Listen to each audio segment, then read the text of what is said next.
So Arne Slot today in his pre-match interview ahead of this game against Brighton didn't have too much to say about his decision to put Mo Salah on the bench. Robbie, your reaction to the situation where the interview happened a week ago. Yeah. He was left out of the travelling party to go to play Inter Milan on Tuesday. Yeah. But between Tuesday and today, he's now back on the bench. Yeah. Your reaction to what may have happened? That maybe both parties have come together, have felt like rather inflame the situation. We'll put a bit of a dampener on it. We'll put a holding pattern.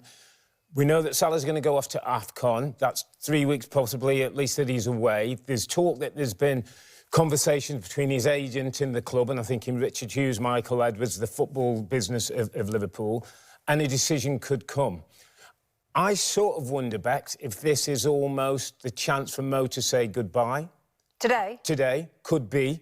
Now, listen, if he stays at the football club, fine, but if he isn't to stay at the football club, and I don't think that decision has been totally made yet, I think today allows the opportunity for him to wave goodbye. That's interesting. Let me just pick you up on that. So would that mean he would be definitely coming on in all... I think we see Mo on the pitch. I don't think you would put him on the bench, Bex, if you're not going to get him on the pitch. But Arne Slot has so many other issues. I mean, Correct. This is a huge game, and they're struggling in the league. They're sitting in 10th position. It can't be about Mo, can it? Well, that's my bigger point. Today, 2 wins in the last 10. Today is huge to get them back into the top 6 and a chance of Champions League football. The most important thing out of today, I'm afraid, Mo Salah, is Liverpool Football Club getting 3 points. And the TV director is going to be the guide of, are we seeing shots of Mo sitting on the bench, or are we keeping our shots on the game going on? Yeah. And that's going to tell us how important that Mo Salah thing is. Mo Salah cam could rival Taylor Swift cam, I feel like, when the Chiefs play. What is your reaction to all of this, Tim? Today? Yeah, I'm with you. Something still doesn't feel right when you look at him arriving and being on the bench. And I thought Slot was really strong in his comments. I thought this week and last week, I thought Mo Salah was too. So if we're under the right assumption, then Mo Salah would have had to basically have apologized. Again, we don't know this. It hasn't been told to us, but it doesn't seem like he has, or if he apologizes, a bit petulant still. So something is really wrong. Something is really wrong. This hasn't been fixed because Mo Salah is now back in this squad. It's still, for me, watch this space. We're going to have all eyes on this game. I'm in Robbie Earle's camp. There's the timing of this with AFCON.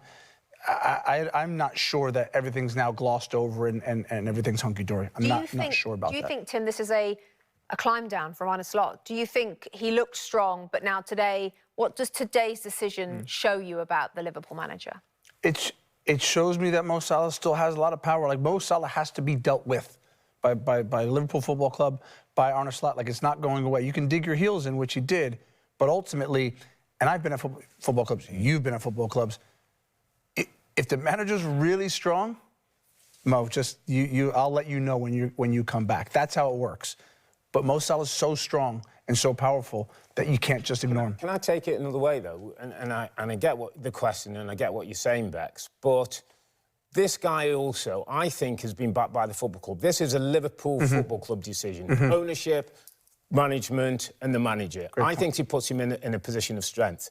I think it puts him in a position where he is the man at this football club, and moving forward, if Mo Salah is or isn't going to be part of it, I'm going to make the decision. And again, whether it's a decision to let the fans see, whether it's a decision to him waving goodbye, or whether he stays at the football club, I think it's been done in conjunction with the club. And I think it gives Arne Slot a strength to say, you're the top man, you've scored 250 goals, you've been a brilliant legend for this football club, but the club might have to go in a different direction. And if they're going in a different direction and Mo Salah's not part of that, then I'm afraid today is almost like, here, Mo, have your last hurrah. Without them saying anything, I'm certain, as you are, he'll come on the pitch. Yeah. I'm certain he'll end the game on the pitch. Correct. And then I don't want to talk to anybody. I just want to watch his actions, because it's going to be lots of clapping, lots of sort of, is his mom in the stands? For me, this is going to kick off. Tim, all week, most ex-pros have gone Team Slot. Yeah. You haven't been on our air since this all broke last weekend. Your team, Mo. Yeah. Just tell our viewers why. Team Mo, I'm in the minority, I know. Well, just because I've been around enough and I've played with enough big players that they're not treated the same, and we sort of have to accept that there's an arrogance about Mo Salah, and what I mean by that is he in an arrogant, selfish, greedy way has dragged this Liverpool team across the line and won them titles, and we didn't say boo. We just celebrated him for that.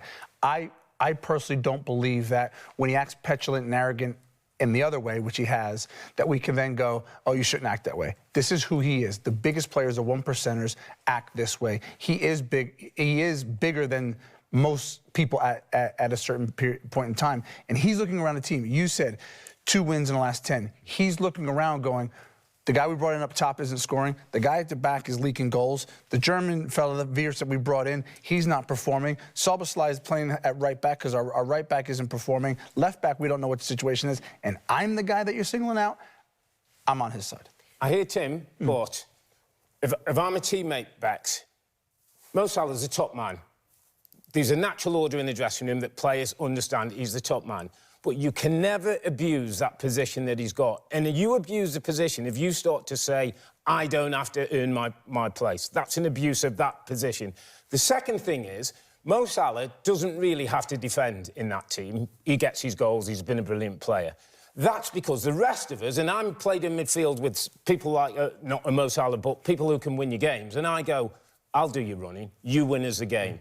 That's me telling Mo he's not in a position where he can say to me and the rest of the team, I don't have to defend, I'm Mo Salah. No, the team tell him, you're the main man, we'll have your back, not the other way around. You abuse that privilege as a top man, I think it's the end of the road. Except to Tim's point, last season he did talk about, I'm not doing any defensive work. I've been told by Slot, I don't have to do any defensive work. I'll just do the attacking work, and that's why it's working. He did talk about that last year, and none of us picked him up on that. Right, winning games then. There's a difference, of course. Real quick, I know you think he's going to come on the field today. Does he come on the field, yes or no? He comes on the field, yes. And is that the last time we see him in a Liverpool shirt, yes or no?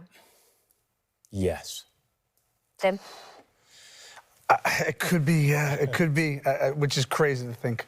The game is going to be interesting. Hi there, I'm Rebecca Lowe, studio host of NBC's coverage of the Premier League. Don't forget to hit subscribe to watch more videos all season long. And for even more Premier League content, from original series to live matches, head over to Peacock.